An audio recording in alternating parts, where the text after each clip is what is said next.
ፓርላማ የተከበረ ቦታ ነው ይባላል፣ ያውም ሕግ የሚጸድቅበት።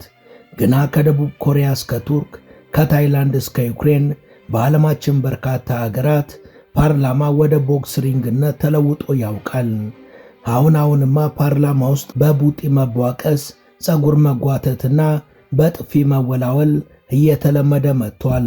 ባስ ሲልም ልክ እንደ ደቡብ ኮሪያው ፓርላማ በልዩ ኮማንዶዎች የሚበተን ለገላጋይ የሚቸግር ድብድብ ይፈጠራል።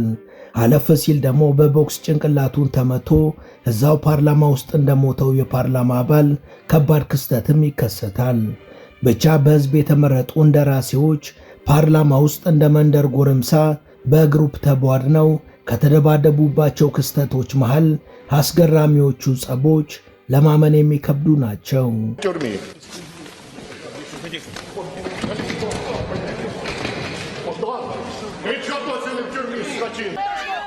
Brawling politicians, a once common sight in South Korea's National Assembly. ሰላም ጤና ይስጥልን። በመላው ዓለም የምትገኙ ውድ የመሿለኪያ ቤተሰቦች፣ በዛሬው መሰናዷችን በዓለማችን ላይ ፓርላማ ውስጥ ከተከሰቱ ጸቦች መሃል በአስገራሚነታቸው የተለዩትን እንደሚከተለው እናወጋቸዋለን።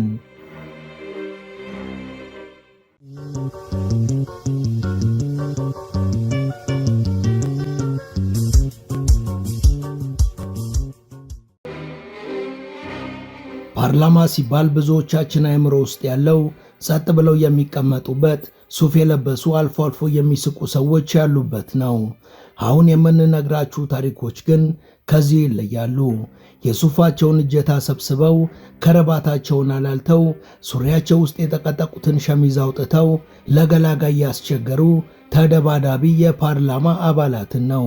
ሕግ አውጪዎች ካሜራ ፊት ብዙ ሚሊዮኖች በቀጥታ እያዩዋቸውና ሕዝባቸው ሕግን ሊያጸድቁልን ነው ብሎ እየጠበቃቸው ከመዘላለፍና ጸያፍ ስድብ ከመሰዳደብ አልፈው ቡጢ ሲቃመሱ ጡንቻቸውን ሲያሳዩ ልክ እንደ ሕፃን ልጅ እግራቸውን አንስተው ሲራገጡ መሬት ለመሬት ሲጓተቱ ማየት እንግዳ አይደለም።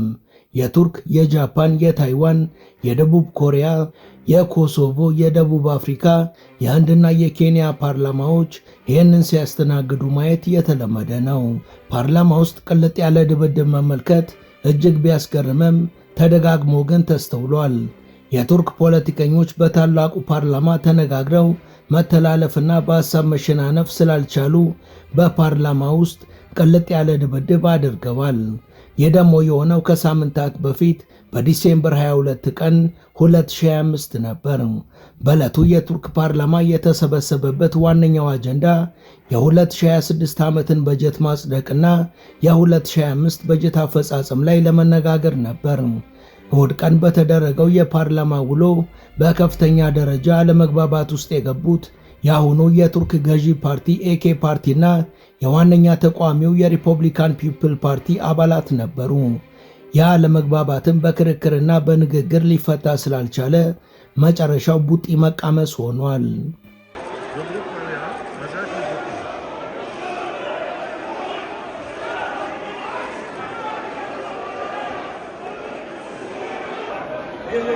ቀድመው ቡጢ የተቃመሱት ደግሞ የኤኬ ፓርቲው የፓርላማ አባል ሙስተፋ ቫራንክና የሪፐብሊካን ፒፕል ፓርቲው ኦዝጎር ኦዜል ናቸው። እኚህ ሁለት ሰዎች ያነሱት ጸብ ግን ከገላጋይ ይልቅ ተደራቢዎቻቸው በዙና የተከበረው ፓርላማ በአንድ ጊዜ ወደ ቦክስ ሪንግነት ተቀየረ። በበጀት ምክንያት የተነሳው ክርክርም ወደ ጸብ ያመራው የኤኬ ፓርቲው ሙስተፋ የዘመናዊዋ ቱርክ አባት የሚባሉትን ከማል አታቱርክን በጎ የሚባል አሻራ እንደሌላቸው አድርገው በማጣጣላቸው ነበር። በእርግጥ የአሁኑ ፕሬዝዳንት የታይብ ኤርዶጋን ኤኬ ፓርቲ የከማል አታቱርክን ዘመናዊና ሴኩላር የሆነች ቱርክን መፍጠር የሚለውን ሐሳብ ይነቅፋል። ከዚህም ይልቅ እስላማዊ መሪህ የሚጫነው ፓርቲ ሲሆን ቱርክም እንደዛ መሆን አለባት ባይ ነው።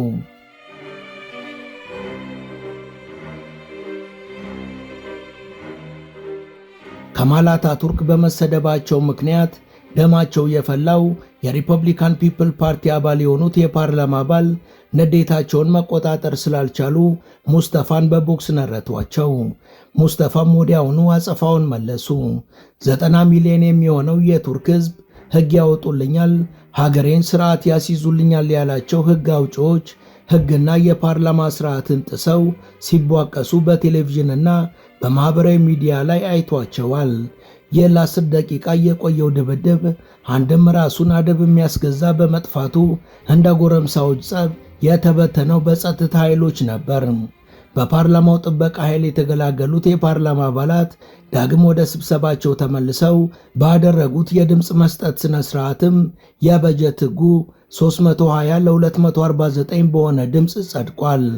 ፕሬዝዳንት ታይብ ኤርዶጋንም የዛ ቀን ማታ በትዊተር ገጻቸው የበጀት ሕጉ መጽደቁ ለሀገራቸው ትልቅ እድገት እንደሆነ ገልጸው ቢጽፉም ስለ ፓርላማው ድብድብ ግን ምንም አላሉም ነበር።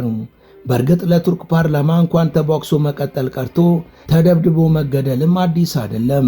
በዚህ ፓርላማ ታሪክ አንድ የምክር ቤት አባል ከ25 ዓመታት በፊት ሀገር ሊጠብቁና ሊያስተዳድሩ ሕግን እንዲያወጡ በተመረጡ አባላት ተደብድበው ተገለዋል። ፊዚሲያን ሊግሉ የተባሉ የፓርላማ አባል እንደ ግሪጎሮሳውያን የዘመን ቀመር በ2001 የዛሬ 25 ዓመት የቱርክ ፓርላማ አባል ነበሩ። እኛ አባል በወቅቱ የእውነተኛ መንገድ ፓርቲ የሚባል የተቃዋሚ ፓርቲም አባል ነበሩ።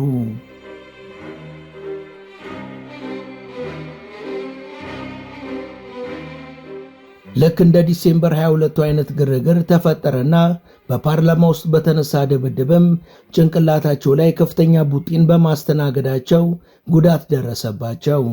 በወቅቱ የፓርላማው ድብድብ በአግባቡ በቪዲዮ ተቀርጾ ባይገኝም አንድ ፎቶ እንደሚያሳየው ከሆነ ጭንቅላታቸው ላይ ቡጢ ሲያርፍ ይታያል። ቡጢውን ያሳረፈው ደግሞ በወቅቱ በጣምራ መንግስት ይመራ የነበረውን አክሽን ፓርቲ የተሰኘው የፖለቲካ ፓርቲ አባል ነበሩ። ፊዚሲያን ሊግሉ እዛው ፓርላማ ውስጥ በደረታቸው ወደቁ። ከዛም ወደ ሆስፒታል ተወሰዱ። ነገር ግን ከጥቂት ደቂቃዎች በኋላ ሕይወታቸው አልፏል። እናም ሕግ በሚያወጣው ፓርላማና ሕግ ይከበርበታል በሚባለው ቦታ ላይ ሕግ የሚያወጡት ሰዎች በሕግ አውጪ ተደብድበው ሞተዋል። ሌላው ፓርላማ ውስጥ ድብልቅልቅ ያለ ጸብ የምታስተናግደው ዩክሬን ናት። የዩክሬን ፖለቲካ የሩሲያና የአሜሪካ እንዲሁም የአውሮፓ እጅ ስለሚበዛበት በውዝግብ የታጀበ ነው። አሁንም ያለው የዩክሬን ጦርነትም የዚህ ጣልቃ ገብነት ድምር ውጤት ነው። ከጦርነቱም በፊት ዩክሬን የሩሲያና የአሜሪካ የጉልበት መለካከያና መፈታተሻ ሆና ከርማለች።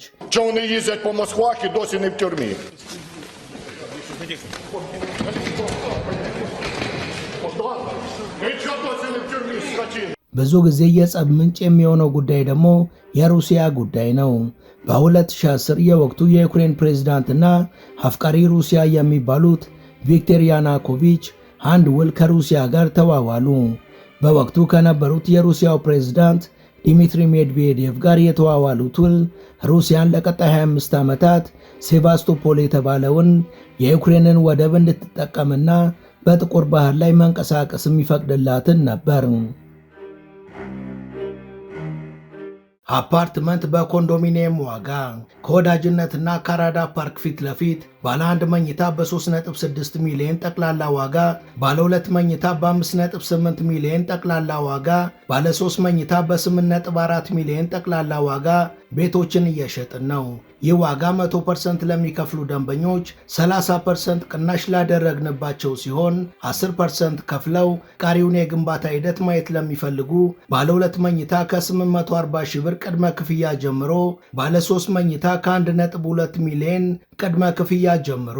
እድሉ የሚቆየው ለጥቂት ቤቶች ብቻ ስለሆነ በተቀመጡት ስልኮች ፈጥነው ይደውሉ። ሜሪት ፕሮፐርቲስ። ይህን ፈቃድ ያገኘችው ሩሲያ ደግሞ ለዩክሬን ከምትሸጠው የተፈጥሮ ጋዝ ላይ 30% ቅናሽ ታደርጋለች የሚል ነበር። ታዲያ ይሄ ውል ሕግ ሆኖ እንዲጸድቅ የቪክቶር ያኑኮቪች መንግስት ወደ ፓርላማው ይዞት መጣም።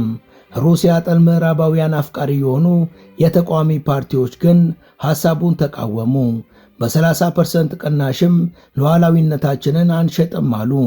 ሕጉን ለማጽደቅ በፓርላማው በተደረገ ስብሰባ ላይም የተቃዋሚ ፓርቲ አባላት የሆኑት የምክር ቤቱ ሰዎች ወደ አፈ ጉባኤው ደጋግመው እንቁላል መወርወር ጀመሩ። የአፈ ጉባኤው ጠባቂዎችም ዣንጥላ ዘርግተው ዙሪያቸውን ከበው ከእንቁላሉ ጥቃት ተከላከሏቸው። ያልበቃ ብሏቸው ተቃዋሚዎቹ የጭስ ቦምብ ከፍተው ፓርላማውን በጭስ ሞሉት። ከጭሱ በኋላ ግን ፓርላማው ወደ ከፍተኛ ጸብ ተሸጋገረም። ሕግ ሊያጸድቁት የተመረጡት ሕግ አውጪዎች የሱፋቸውን እጀታ እየሰበሰቡ ከረባታቸውን እያላሉ ሸሚዛቸውንም እየሰበሰቡ ልክ እንደ ጎረምሳ ጎራ ለይተው ቡጢ ተቃመሱ። በመጨረሻም በፓርላማው የጸጥታ ኃይሎች ጸቡ ተገላግሎ ወደ ድምፅ መስጠቱ አመራ። ጨራዳ የተባለው የዩክሬን ፓርላማም 450 መቀመጫ ያለው ሲሆን ሕጉን በ236 አብላጫ ድምፅ አጽድቆ ለሩሲያ የጥቁር ባህርንና የክሬሚያ ወደብን ፈቀደም። በእርግጥ በ2014 ሩሲያ በስምምነት ወስዳው የነበረውን ክሬሚያን በጉልበት ጠቅልላ የራሷ ግዛት አድርጋው ነበር።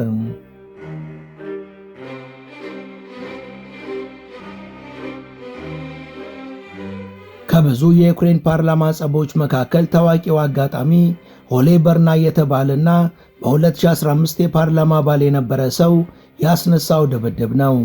የወቅቱ ጠቅላይ ሚኒስትር አርሴኒ ያሴዩክ በፓርላማ ተገኝተው በመናገሪያው ፖዲየም ላይ ንግግር እያደረጉ ነበር።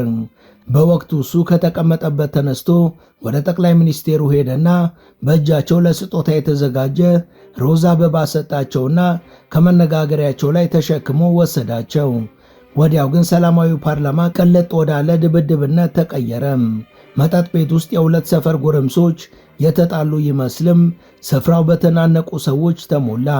እንደ ማንኛውም የፓርላማ ጸብም በጥበቃዎች ገላጋይ ነገሩ ተቋጨ። ሌላው ተደጋጋሚ የፓርላማ ጸብ የሚታየው በደቡብ አፍሪካ ፓርላማ ውስጥ ነው። የዚህ ሁሉ ጠንሳሹ ደግሞ ጁልየስ ማሌማና ፓርቲው ኢኮኖሚክ ፍሪደም ፋይተር ናቸው። አንድም ቢባይ ካለ በረቷ አይዘጋም እንዲሉ እረኞች ማሌማ የፓርቲው አባላት ሶና የሚባለውን የደቡብ አፍሪካ ፓርላማ በየጊዜው በድብድብና በግፊያ ያጨናንቁታል። Honorable Malema, you are the one who's not prepared to go. I hope this gentleman will persuade. You can kill me, it's fine, kill me.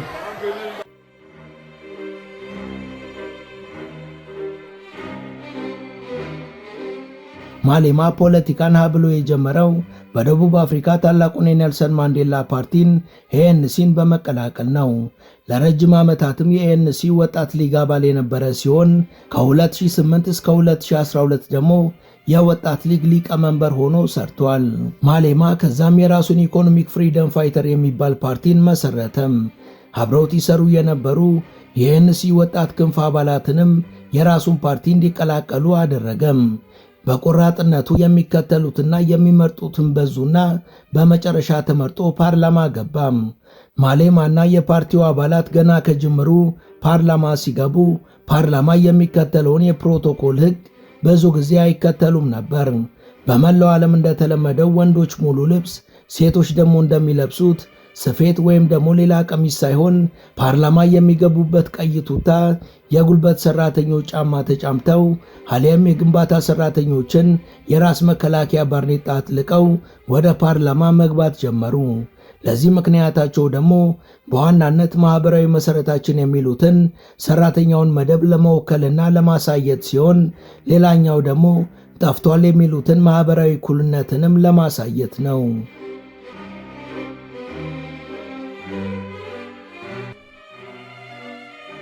ማሌማና ጓደኞቹ ሶና ወደ ተባለው የደቡብ አፍሪካ ፓርላማ ከመግባታቸው አንድ ዓመት እንኳን ሳይሞላቸው ነበር የደቡብ አፍሪካ ፓርላማ ይዘቱ የተቀየረው። በፌብሩዋሪ 2015 ፕሬዝዳንት ጃኮብ ዙማ ለፓርላማው የመንግስታቸውን ሪፖርት እያቀረቡ ነበር። ታዲያ በዚህ ወቅት የኢኮኖሚክ ፍሪደም ፋይተርስ አባላትና ጁልየስ ማሌማ ንግግራቸውን አቋረጧቸው። ይህ በደቡብ አፍሪካ ፓርላማ የተነሳ ጸብም ዋነኛ ምክንያቱ ልካንዳላ በተባለ ቦታ ላይ ባለው የጃኮብ ዙማ የግል መኖሪያ ቤት ምክንያት ነው። የዚህ ቤት የጥበቃና የደህንነት ደረጃን ለማሳደግ በሚል ፕሬዝዳንቱ የመንግስትን ገንዘብ መጠቀማቸው በመሰማቱ ነበር። በፓርላማ ንግግር በሚያደርጉበት ወቅት ታዲያ የኢኮኖሚክ ፍሪደም ፋይተር አባላት ንግግራቸውን አቋርጠው ገንዘቡን እንዲመልሱ ጠየቋቸው። እሳቸው ዝምታን ቢመርጡም አፈ ጉባኤዋ ግን ማሌማንና ጓደኞቹን ዝም ልታስብል ሞከረች። ምላሻቸው ግን እምቢታ ነበር። ፓርላማው ለደቂቃዎች ስራው ተስተጓጎለ። አፈ ጉባኤዋ የጸጥታ ኃይሎች ወደ ፓርላማ ገብተው ስነ ስርዓት እንዲያስከብሩ አዘዘች። ነጭ ሸሚዝ በጥቁር ሱሪ የለበሱት የፓርላማው ጥበቃዎች ወደ አዳራሽ ገቡ። ቀይ ቱታ በለበሱትና ነጭ በጥቁር በለበሱት መካከልም ትግል ተጀመረ። ሕግ የሚወጣበት አዳራሽ ወደ ትልቅ የቦክስ ሪንግነት ተለወጠ። ይህ ድብድብ ለደቂቃዎች ከቆየ በኋላ ቀይ ለባሾቹ አባላት ከአዳራሹ ተባረዋል። 7 ቀይ ለባሽ የፓርላማ አባላትም ጉዳት ደርሶባቸው እንደነበር ተሰምቷል።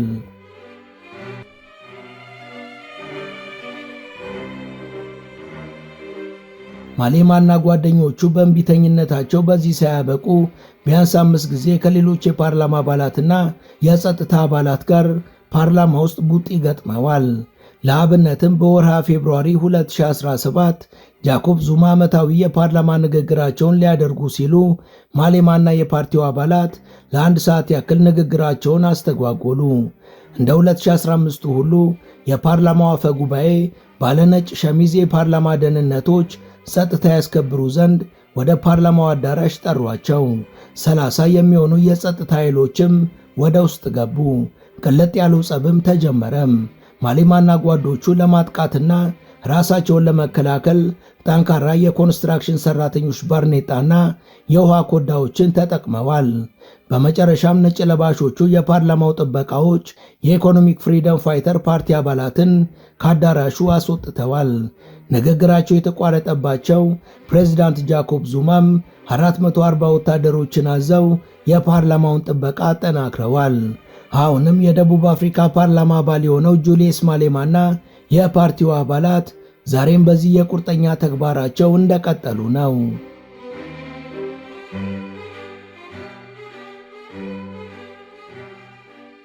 ከወደ ደቡብ ምስራቅ እስያ ደግሞ የደቡብ ኮሪያ ፓርላማ ብዙ በቪዲዮ ሰነድ የተሰነዱ የጸብ ታሪኮች አሉት።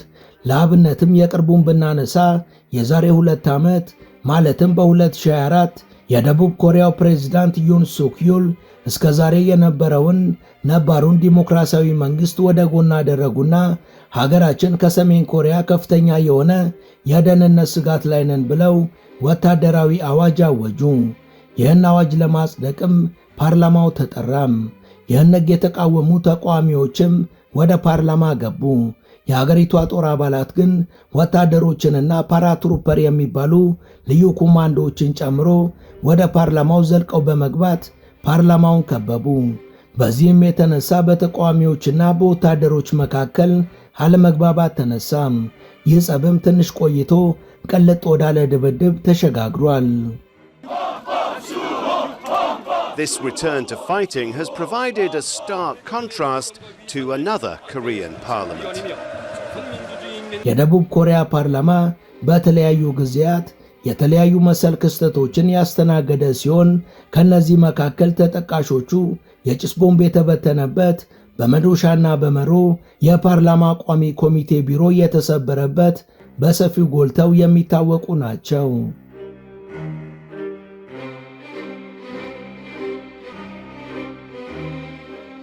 ወደ ቻናላችን ቤተሰቦች ለዛሬ ያሰናዳንላችሁ ይህን ይመስል ነበር። እስከ ዝግጅታችን ፍጻሜ አብራችሁን ስለነበራችሁ ከልብ እናመሰግናለን። በቀጣይ ቢሰሩ የምትሏቸውን ርዕሰ ጉዳዮች ብትጠቁሙን ደስ ብሎን እንቀበላለን። ቻናላችንን ሰብስክራይብ ማድረግ፣ የደውል ምልክቱን መጫንና ላይክ ማድረግ አትዘንጉ እያለን ለዛሬ በዚሁ ተሰናበትን። መልካም ጊዜ።